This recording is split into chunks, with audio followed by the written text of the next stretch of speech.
শুরু হওয়ার শুরুতেই সেখানে বিদ্যুৎ চলে গিয়েছিল। সেইখানে আমরা স্পষ্টতভাবে প্রশাসনিক সহায়তায় সেইখানেই বোমা হামলা করা হয়েছে। আমরা এখন সাভার মডেল থানার সামনে এসেছি শান্তিপূর্ণভাবে। আমরা এখানে অবস্থান করব। আমরা এখানকার কর্তৃপক্ষ, পুলিশ কর্তৃপক্ষের সাথে জিজ্ঞাসা করব, একটা রাজনৈতিক দলের গণতান্ত্রিক অধিকার আছে কর্মসূচি করার, এবং পুলিশের দায়িত্ব, এখানকার প্রশাসনের দায়িত্ব তাদের সকল ধরনের নিরাপত্তা নিশ্চিত করার। এই পুলিশ প্রশাসন এবং এই এলাকার এমপি জনগণের নিরাপত্তা দিতে ব্যর্থ হয়েছে। কে বোমা হামলা করেছে, কি হয়েছে আমরা জানি না। আমরা জানি তার দায় হচ্ছে প্রশাসনের এবং কর্তৃপক্ষের। তাহলে আমরা তার কাছে জবাবদিহিতা চাবো যে কেন সে নিরাপত্তা দিতে ব্যর্থ হয়েছে, সে কি কি পদক্ষেপ নিয়েছিল, কারা বোমা হামলা করলো, কেন তাদের চোখ ফাঁকি দিয়ে কিভাবে সেখানে বোমা হামলা করার সুযোগ পেল সন্ত্রাসীরা।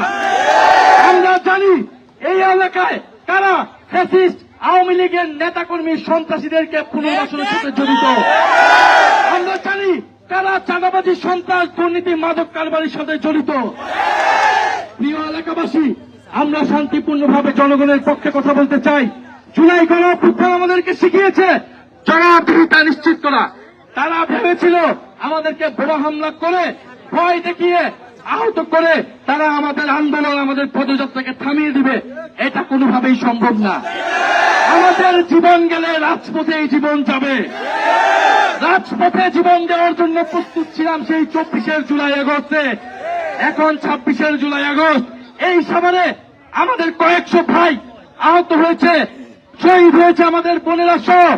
এই সাভারে আমাদের আজকে এক ভাইয়ের রক্ত ঝরেছে, তিনি আহত হয়েছেন। 2 জন আমাদের ভাই আহত হয়েছেন, গুরুতরভাবে তারা হাসপাতালে আছেন।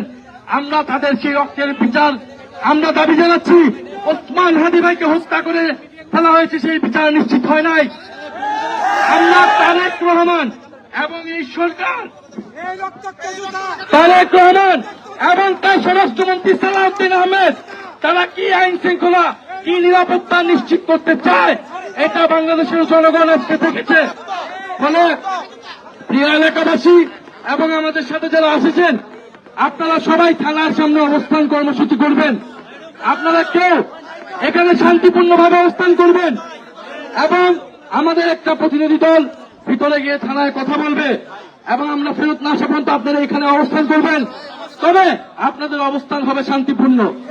এখানে যাতে কোনো ধরনের বিশৃঙ্খলা না হয়, এটা আপনারা পারবেন নিশ্চিত করতে। শান্তিপূর্ণভাবে এখানে বসে থাকবেন, আমরা কথা বলবো। জবাবদিহিতা এবং বিচার না পর্যন্ত আমরা এই থানার সামনে থেকে, থানা থেকে আজকে যাচ্ছি না। আমাদের অনেক ভাই শহীদ হয়েছেন, ওসমান হাদি ভাই খুন হয়েছেন, আমরা বিচার পাইনি। আর গতকাল বিচার না পেয়ে আমরা থাকবো। গুলি করলে গুলি করেন, গুলি মারলে গুলি মারেন, বোমা মারলে বোমা মারেন, কিন্তু এইখানে এনসিপি, জুলাই যোদ্ধা সহ আমরা সকলে এই রাজপথে দাঁড়িয়ে থাকবো। দেখি আপনাদের কত শক্তি আছে। আওয়ামী লীগ, বিএনপি সব একাকার করে আপনারা আসুন, দেখি আপনাদের কত সাহস, কত শক্তি আছে। ইনশাআল্লাহ আমাদের পদযাত্রা চলমান থাকবে।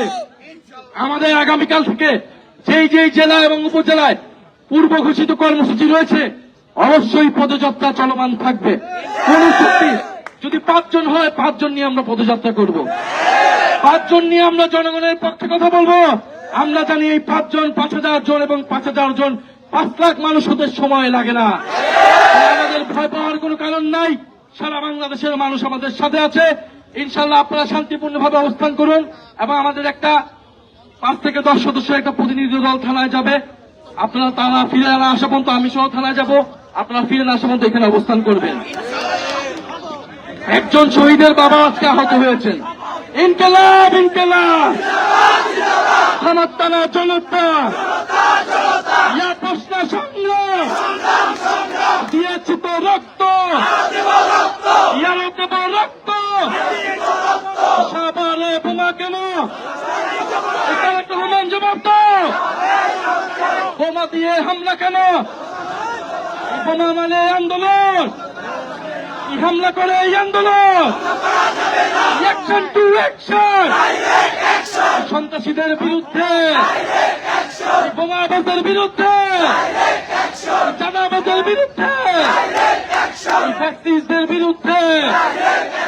ইনকিলাব ইনকিলাব।